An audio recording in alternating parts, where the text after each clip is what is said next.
Hi, I'm BJ, and this is the Arcane Alienist Podcast.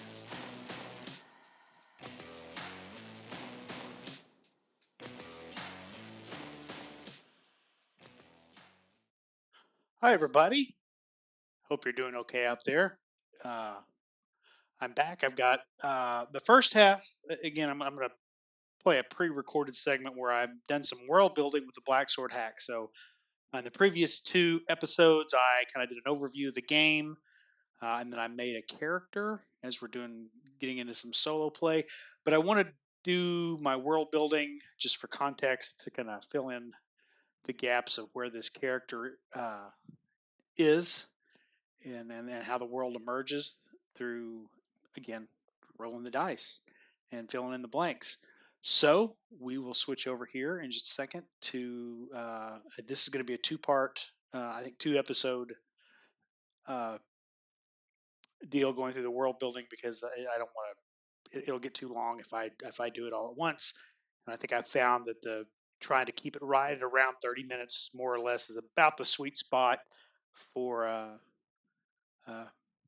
you know, getting my the most people to listen. So at least for listening to the sound of my voice.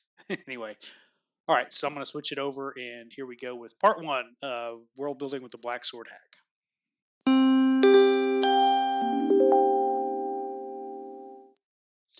Okay, let's do a little world building with the Black Sword hack. Recall that the Black Sword hack sort of wants you to create a unique world with every campaign. Gives you some sort of, I would say, kind of typical tropes of pulp, sword, and sorcery to start with. So the first question is law and chaos in your world, and it wants to know, is the main antagonist tied to the forces of law, or is the villain serving chaos? I don't feel real strongly. I think I'd like to. What I think I'll do is create one of each uh, that exists in the world, and we don't know who's the, I guess, the major threat. We'll discover that as we go. So you can roll on the table here, um, which I have done. I've rolled all this out, sitting around in my spare time, and now I'm kind of going back through what the results are. But is the main antagonist tied to the forces of law? Well, let's see what have we got for a figure of law. Whether that's an antagonist or not remains to be seen. I rolled, and we get a really interesting thing here. This is an artificial life form devoid of human feelings. On the chaos end, we roll and we get um, a pool of intelligent protoplasm created by a forbidden experiment. So I'm going to kind of sit with that, okay? And then it wants to know what are the forces? What do they look like? I'm assuming a major power or mover or shaker in a world is going to have mundane mercenaries, servants, agents, but there may be something that's more like their elite or their who's sort of a hallmark. Once you see that, you're dealing with kind of a thing. So, what do the troops of law look like? Let's see. When I rolled, I got the martyrs, a group of self-mutilated knights eager to spill blood. So, champions of law, maybe not um, that merciful. And then, behold, the mighty armies of chaos. What do we get there? And I roll and get a host of bioengineered monster, which I think fits really well. So that makes me think of maybe we've got this artificial life form devoid of human feelings, and what I came up with was uh, maybe a large, just seated on a throne, almost immobile, some sort of construct, uh, and it just sits, and then it will. You can ask it a question, and it sort of decrees the truth. This is the law. This is the way things should be, and then maybe an entire sort of uh, you know priesthood or group of servants, kind of, they're the humans, and they kind of attend to the thing, and it issues its decrees, and then they write them down and put them in kind of the codex of the law as revealed by this thing that was sort of maybe created by the gods or by higher powers that represent law, um, and then maybe there's this brutal group of militant knights that will enact its will or uh, enforce, go out looking for heretics or things that oppose that way of thinking. Again, we'll get there. For the pool of intelligent protoplasm uh, created by a forbidden experiment. I don't know what the experiment might be, but again, this is sort of you know a thing of chaos that threatens the world, and bioengineered monsters maybe contact with this protoplasm causes a mutation or something like that, and so it is maybe hidden away somewhere in some remote uh, place in the world that you can't easily get to, but it is slowly sort of drawn servants to itself with the idea that you might even use the protoplasm itself to cause mutations or to create monsters or aberrations. And again, we'll see where that takes us. Just knowing these things are lurking in the background somewhere. Maybe one will emerge, as we get into some storytelling, as the clear antagonist of the overall uh, campaign. All right, so it says the struggle then, and it gives. I think I read in a previous description. It gives 12 um, prompts: the Forbidden City, the mercenary bands, the Amber Enclave. Uh, I think it probably better to take those as sort of placeholders and then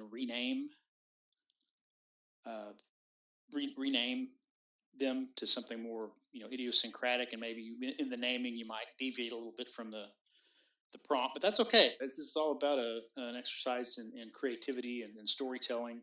So, but when you look at the suggestions on how to do solo play, it doesn't want you to use all 12 of those. So those can be in the world, or they're perhaps out there somewhere, but it really only says to flesh out a few of them. It says to create the world, simply place the names of each nation as you see fit. If you don't have to draw anything, just a rough idea of where they are relative to each other. Maybe roll a d6 on your map, and that's where the adventure starts. Uses the result to select your prologue below, and we'll get to the prologue after we flesh out some world a little bit. The world a little bit. What I did was, because I didn't have a map in front of me, here's how I approached this. It says to only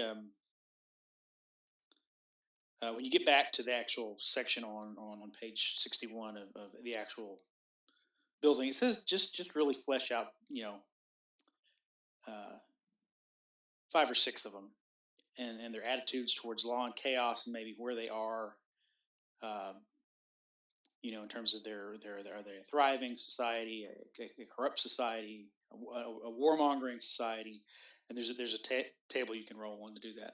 So what I did, when it says just throw a d6 on your map, and that's where the it gives you your prompt and also tells you where things start. I didn't quite do it that way because I didn't have a map fleshed out. This is all kind of in my head.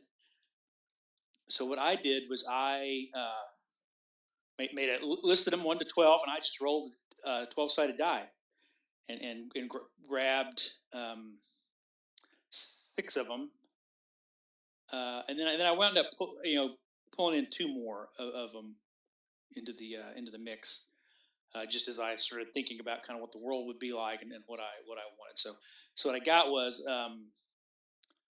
and because I felt like I needed what I guess the prompt here is to pick territories, just as a sort of Highland clannish, and that seemed to fit really well with the origin for my character. So I wanted to make sure I had that one. So I didn't roll for that one. I just put it there. But I also wound up with a Forbidden City, the Iron Horde, the Last City of a Dying Species, a Theocracy, a Dust Empire, a Merchant League, and a Golden Archipelago.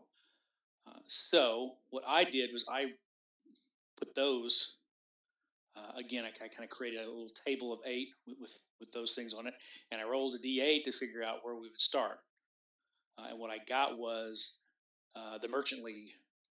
It will start in this what at least well, I'm going to rename it, the Merchant League. So that's where we're going to start the adventure.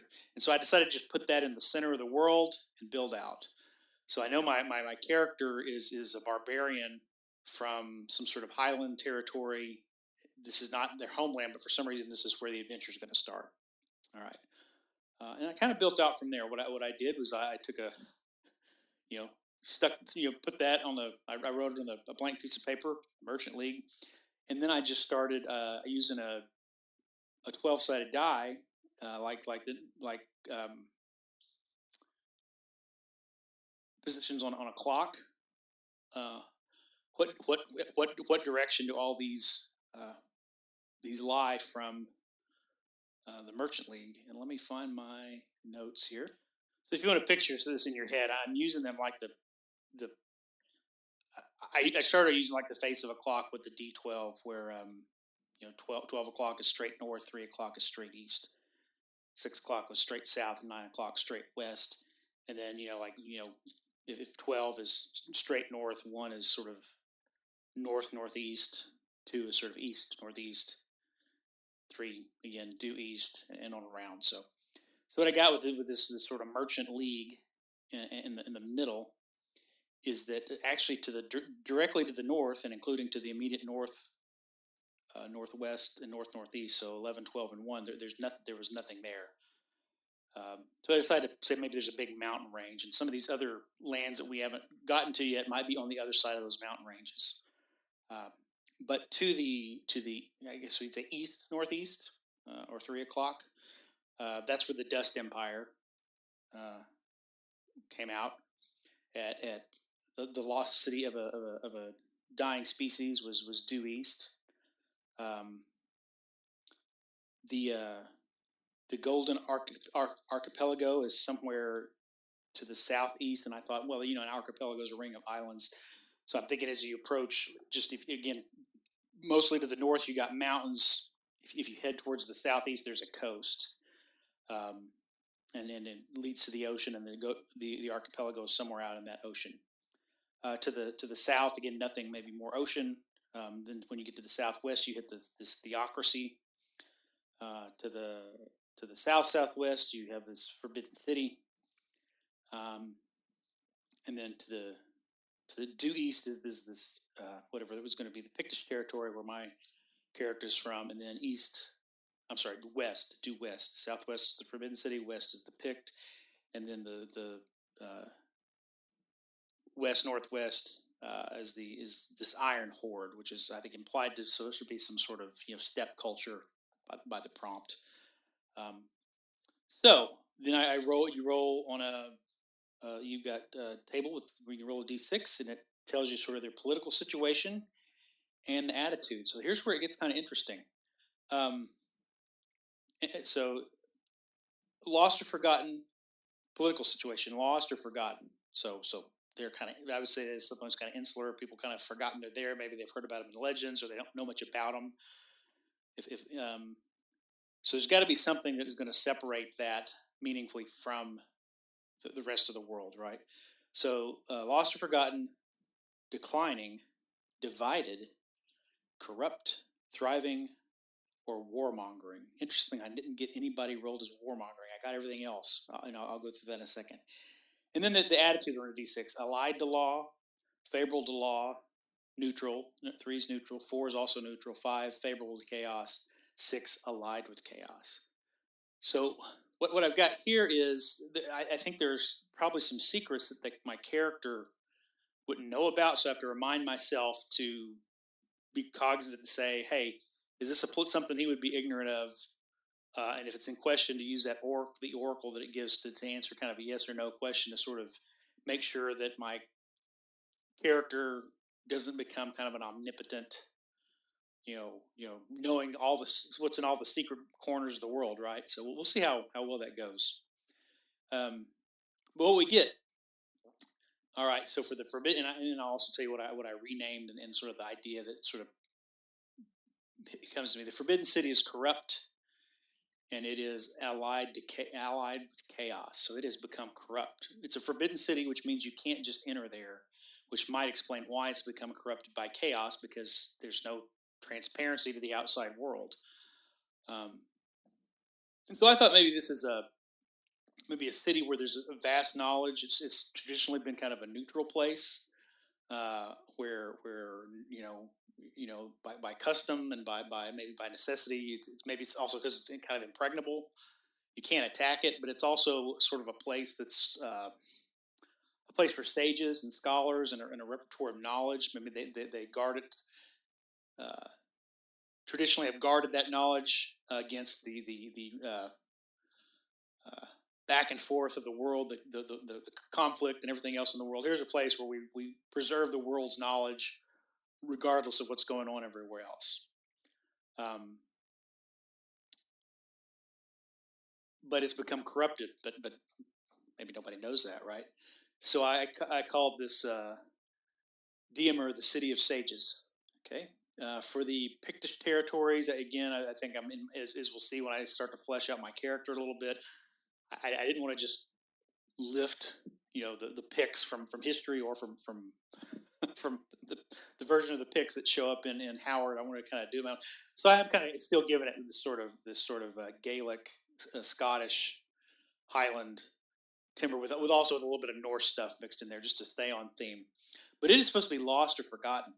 So there's got to be something. And the Iron Horde, which is a neighbor, as I rolled on the map, was also came up as lost or forgotten.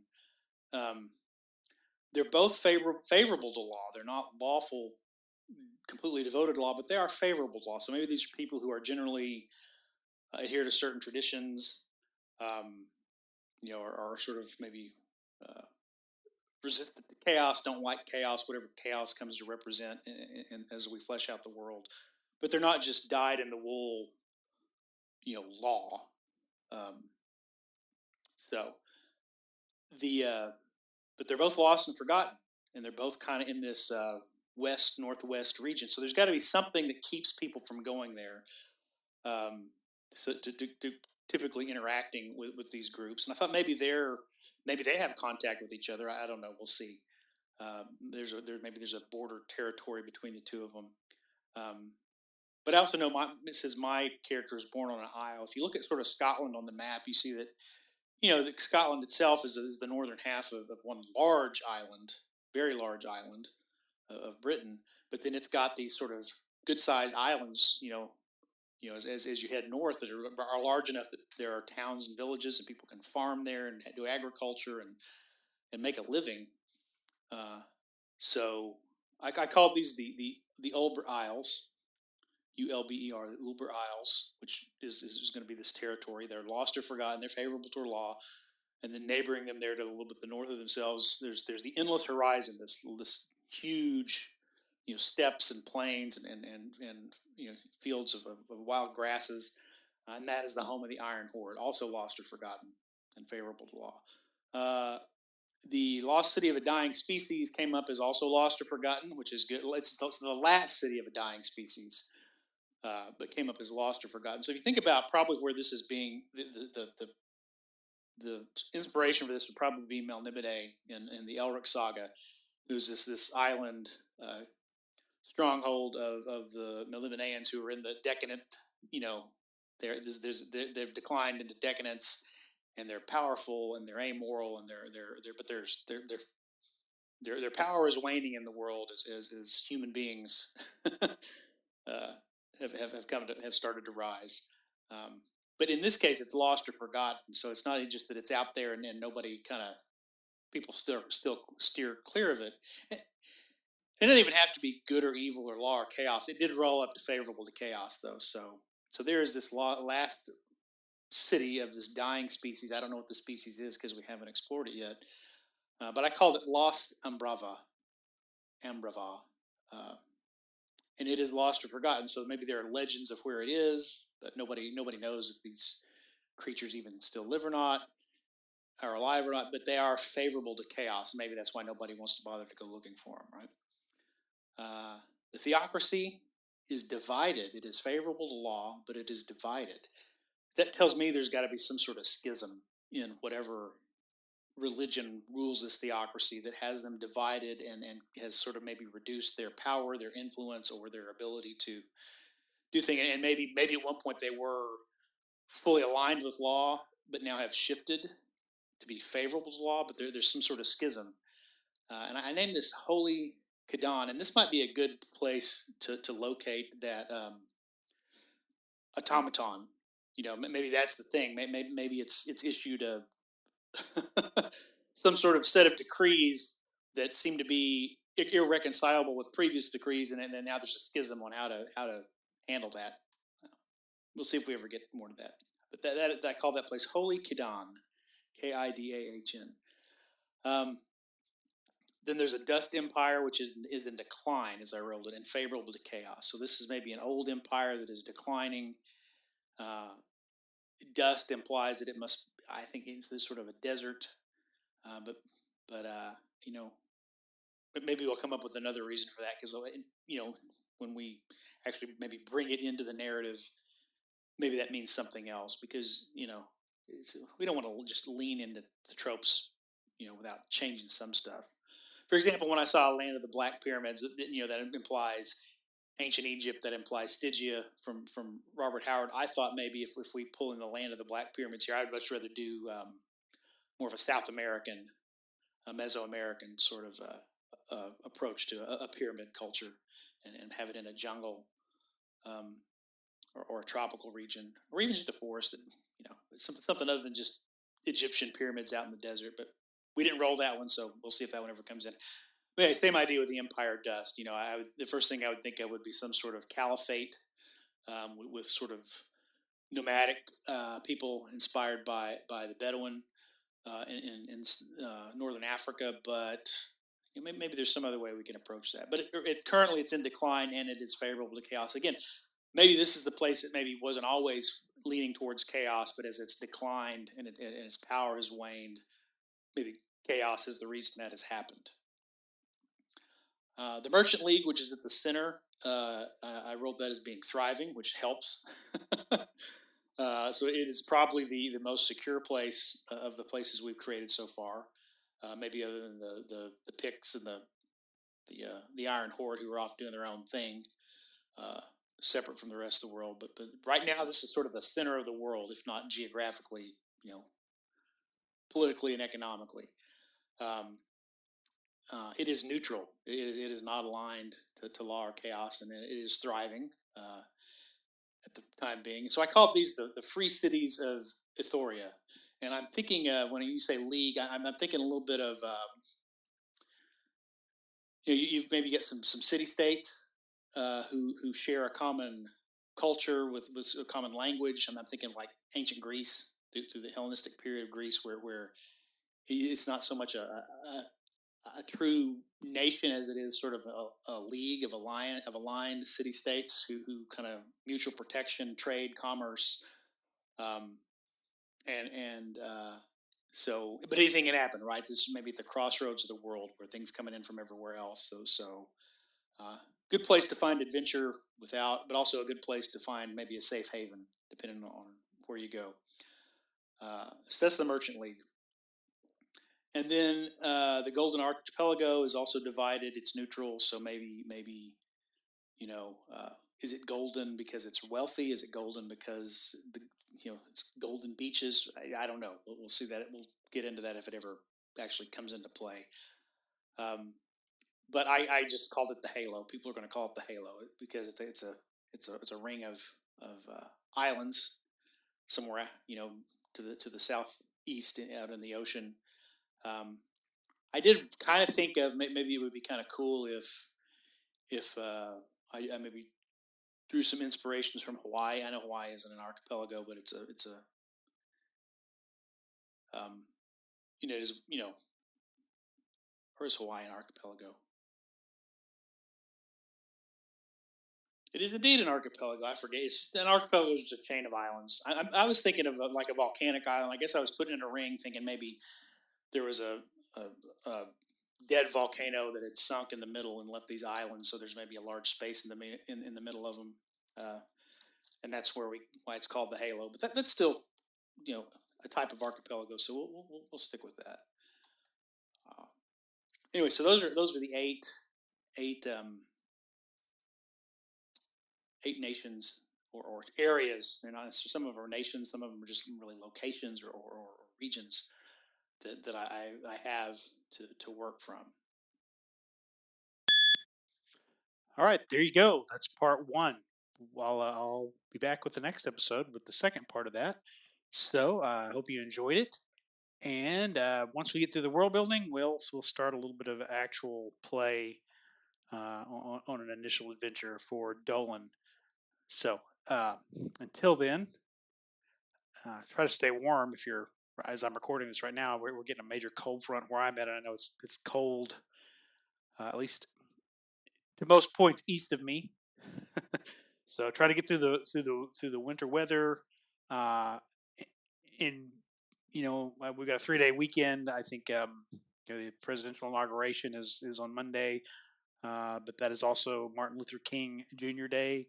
So be sure to wherever you are, what you're doing, take a moment to remember and honor the great work he did, what he stood for. Uh, for a more tolerant and peaceful world. We're all in this life together. There's no reason to create artificial divisions and animosity where none need to be. Right? I wish more people understood that. As much as I enjoy these adventures, these like sword and sorcery adventures, fantasy adventures, superheroes, sci-fi, where there's always conflict and good and evil. I think you know the as nice as it would be to be in a world fraught with villains and danger. I think our everyday life, it's not that there aren't bad people are out there, but we just like a little more for the good. Most people are okay. Most people are, if we would just learn to connect to one another, I think. Anyway, I, I think we would all be better off. So yeah, here I'm off on a tangent at the end of the show. Anyway, I'll just wrap it up with those thoughts and say wherever you're out there, take care of yourself. Reach out a hand to somebody. Don't be afraid because they're a little different. Let's all take care of each other as well. And as always, try to make someone happy. See you later.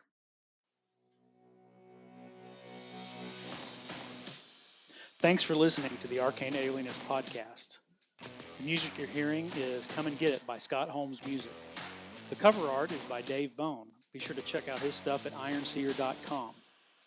You can leave me a message. I have my SpeakPipe account linked to the show description.